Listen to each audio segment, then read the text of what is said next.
Kakinada Jahnavi missing కేసుకి సంబంధించి అక్కడ కొంతమంది వీడియోస్ చేస్తూ కొన్ని పోస్టులు పెడతా ఉన్న పరిస్థితి. అంటే ఒక బోరు బావిలో చూపించి పాప ఇందులో ఏమైనా పడిపోయిందా, పోలీసులు ఇక్కడ దర్యాప్తు చేస్తే బాగుంటుంది, ఈ కోణంలో దర్యాప్తు చేస్తే బాగుంటుందని కొంతమంది మాట్లాడే ప్రయత్నం చేస్తూ ఉన్నారు. అంటే ఆ బోరు బావి ఉండడమే దగ్గరగా 3 నుంచి 4 అడుగులు ఉంది. పాప ఎన్ని అడుగులు ఉంది? రెండు కన్నా ఎక్కువ అడుగులు లేదు.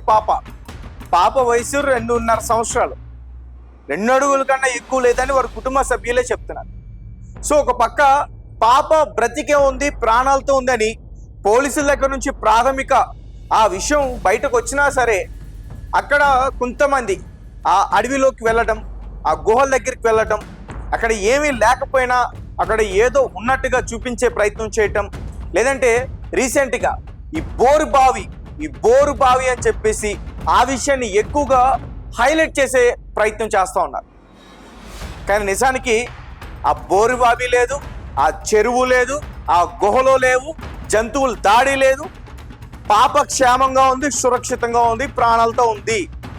మొదటి నుంచి కూడా మేము చెప్తున్నాం, పాపని ఎవరో కిడ్నాప్ చేశారు. అంటే ఏ రకంగా కిడ్నాప్ అంటే వారు అనుకున్న ప్రణాళికంగా బద్ధంగా కిడ్నాప్ చేయలా. పాప ఒంటరిగా కనిపించడం వల్ల ఎవరూ లేరు, వాళ్ళు పాపని కిడ్నాప్ చేయగలిగారు. చేసిన తర్వాత కుక్క వారితో దాడికి గురైంది. కుక్కున్న ఆ ఒంటిపైన ఏదైతే కుక్కకు సంబంధించి గాయాలు ఉన్నాయో అవన్నీ కూడా రాళ్లతో కొట్టబడినవి. పోస్ట్మార్టం రిపోర్ట్స్లో వచ్చాయి కదా. కుక్క ఎందుకు చనిపోయింది? డీహైడ్రేషన్ గురయ్యి చనిపోయింది. సరైన ఆహారం, తిండి, నీరు ఇవి లేక చనిపోయింది. సో కుక్కని వారు బంధించి ఉండాలి, లేదంటే కుక్కని చిత్రహింసలు గురి చేసి ఉండాలి, ఎక్కడైనా కట్టేసి దానికి ఎటువంటి ఆహారం పెట్టకుండా ఉండాలి.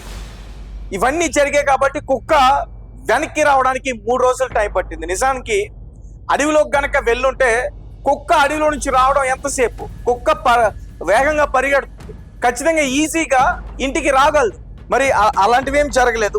అండ్ ఇంకొకటి, ఒకవేళ కుక్క దూరం వెళ్ళినా ఎక్కడైతే చెత్త పడేస్తారో అక్కడ ఆహార పదార్థమో లేకపోతే ఇంకోటో అక్కడ ఏదైనా కాలువ లాంటిది దొరికినా అక్కడ నీరు తాగుతుంది, ఆహారం తీసుకుంటుంది, ఖచ్చితంగా తీసుకుంటుంది కుక్క.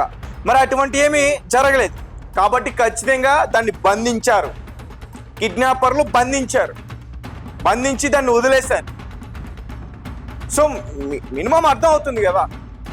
పోలీసులు కూడా అంటే వారి ప్రయత్నం వారు చేసి చివరికి కిడ్నాపర్ల పనేనా అనే కోణంలో దర్యాప్తు చేస్తున్నారు. సీసీటీవీ ఫుటేజెస్ అన్నిటిని కూడా బయటకు తీశారు.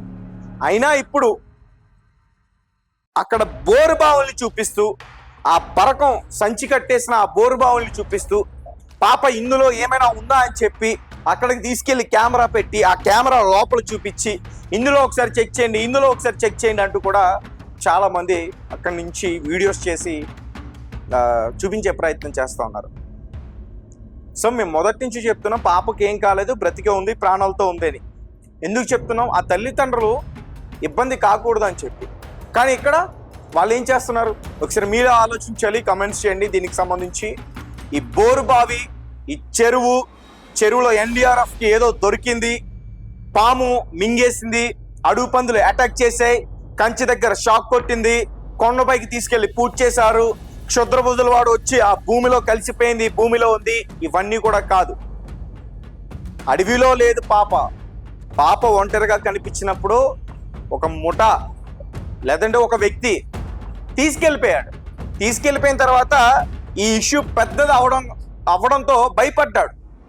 నాకు తెలిసి పాపను ఎక్కడైనా ఒంటరిగా అతను వదిలేయాలి, లేదంటే తీసుకొచ్చి అప్పచెప్పాలి, లేదంటే పోలీసులు అతని దగ్గరికి వెళ్ళి పాపని సురక్షితంగా బయటికి తీసుకురావాలి. జరిగేవి ఇవే. సో బోరు బావి, ఆ చెరువులు, కాలువలు ఇవేమీ కాదు. పోలీసులు అవన్నీ కూడా కొట్టి పాడేశారు. ఎస్పీ గారే మాట్లాడారు. అయినా కానీ వాటినే పదే చూపిస్తూ ఈ కేసుని అంటే తప్పుదోవ పట్టించే ప్రయత్నం జరుగుతుందని నాకు అనిపిస్తుంది. సో మీ కమెంట్స్ ఏంటి? మీరేం చెప్తారు?